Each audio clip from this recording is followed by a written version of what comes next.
How's it going, my bakers? Welcome back to another sweet treat video. Today we're making Zwetschgenkuchen, which is a German plum cake. So let's go to the kitchen and get started. Plum cake, plum tart, I'm not really sure what to call this. Someone in the comments section recently introduced me to this cake, and I'm definitely glad I looked it up and made it. This is definitely a top shelf treat. And even better still, I'm publishing this right around plum season. And I'm sure that my version is far from authentic. I don't really care, to be fair. I like to do my recipes in a certain style and I use the ingredients that are available to me. And you should do exactly the same. And don't let anyone tell you otherwise. This thing is seriously good. Juicy, sweet and tart plums, laid on top of a super soft and light yeast dough, topped with a crumble. It's extremely easy to make and will definitely be a crowd pleaser. And you could probably use other fruits too if you like. But let's get to it, let me show you how it's made. For the dough, we'll need white bread flour, yeast, salt, sugar, vanilla paste or vanilla essence, and I've seen recipes using almond extract too. Okay, we'll also need an egg, some softened butter and some milk. For the crumble or for the streusel topping, we'll need some white bread flour, sugar, a pinch of salt, some cinnamon and some cold butter. And of course we can't forget the star of the show, the plums. These are the only plums they sell at my local supermarket. They are small, but they're nice and sweet and nice and juicy. And they have a beautiful color, which will intensify as we bake them. When it comes to the equipment, we'll need a bowl, scales, a dough scraper, temperature probe, a whisk, and a tray for baking. I'm going to use my Lloyd's Pans pizza pan. In fact, I'm going to use two of them. I'm making two little tarts. My oven doesn't have a bottom heating element, but these pans make the bottom of the bread brown really nicely, so they will definitely come in handy here. And of course you can just make one large tart. My pan is about 8.5 inches or 22 centimeters by 6.5 inches or 16.5 centimeters, and it's around 2 inches or 5 centimeters deep. You don't need to use a deep pan for this recipe. You can just make it on a large sheet pan if you like. Alright, let's get to it. First things first, let's make the crumble. In a large bowl, combine the flour, the salt, the sugar and the cinnamon. Give it all a good mix, then add the cold butter. Make sure the butter is cold, otherwise you'll end up with a paste, not a crumble. You want to cut the butter in little chunks.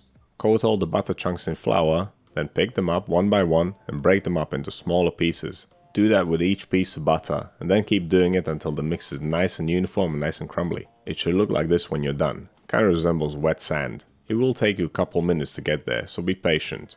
Once you're done, leave it on the side and we can move on with the dough. You could of course make this whilst the dough is fermenting to save time. My kitchen is very warm at around 27 degrees Celsius or 80 degrees Fahrenheit. So I'm going to use slightly cool milk to make this dough.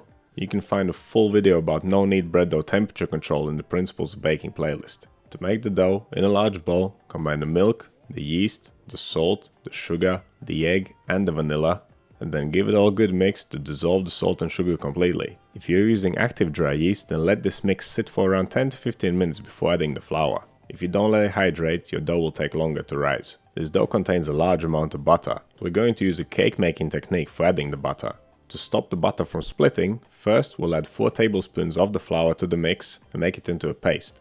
Adding the butter to this paste will make it distribute nice and evenly throughout the dough. Of course you must ensure that your butter is soft. And if you're making this in plum season, it is summer, so it should be soft at room temperature. If you're going to do this in winter and your kitchen is cold, just melt the butter in the microwave but then let it cool down before you add it to the dough. Okay, once you finish whisking in the butter, add the remaining flour and mix it to a dough.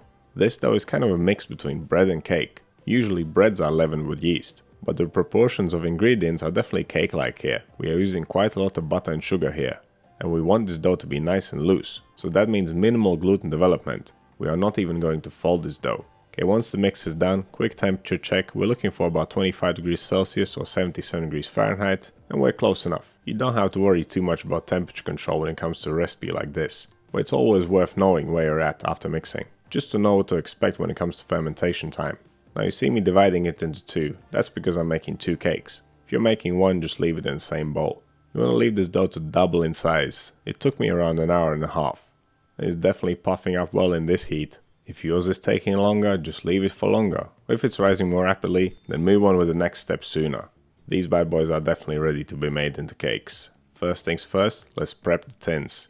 I'm going to brush them generously with butter. It serves a few purposes. For one, it will stop the cake from sticking. It probably wouldn't anyway, but still it's better to be safe than sorry. Secondly, it will ensure that the bottom gets nicely toasted. And last but not least, we'll get a nice toasty buttery flavor there. When spreading out the dough, wet your hands with water, it'll make the job a lot easier. Try to make it as even as you can, but don't worry if it's a bit wonky, just don't tear any holes in it. This dough is super easy to work with. It's stretched out and conformed to the shape of the pan without hesitating. Arrange the plums in lines, overlapping slightly. I actually counted the wedges, it ended up being about 60 per tray. And from all the plums I only had a few wedges left over. Note that the weight of plums in recipe is for plums with the stones already removed. Okay, final proof will take around 1 hour. During this time you want to preheat your oven, 170 degrees Celsius, fan off, and that's 340 Fahrenheit. If your oven doesn't have a fan, then go for 190, which is 375 Fahrenheit.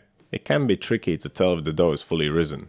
One good way of testing is by pressing a plum into the dough. If the dough feels very delicate and the plum goes down easily, it's ready. At this point I decided to even out the surface slightly, gently pressing the plums down using the palms of my hands. I'm sure it wasn't necessary, but I just like to do that. There's only one last thing to do before we bake. Sprinkle the crumble topping nice and evenly all over the plums.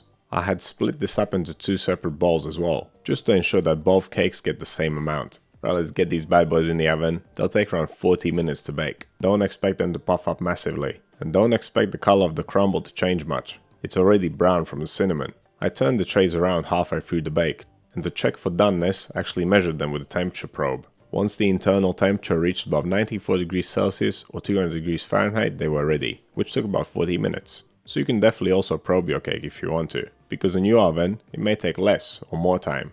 These bad boys are definitely ready.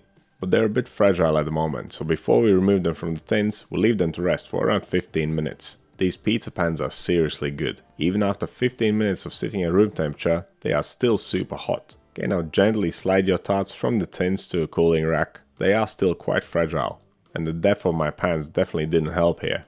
I still got them out in one piece. But there you have it. That's how you make German style plum cake, or plum tart, or bread topped with plums and crumble. Call it what you want, the only thing I care about is that it's super delicious. It is so light and delicate, definitely more like a cake than bread. The plums are just bursting with juice and flavor. You could easily make this a day ahead of time. I think the juice from the plums would soak into the base and into the crumble even more. This kind of thing would never last long in my kitchen. They disappeared pretty quickly.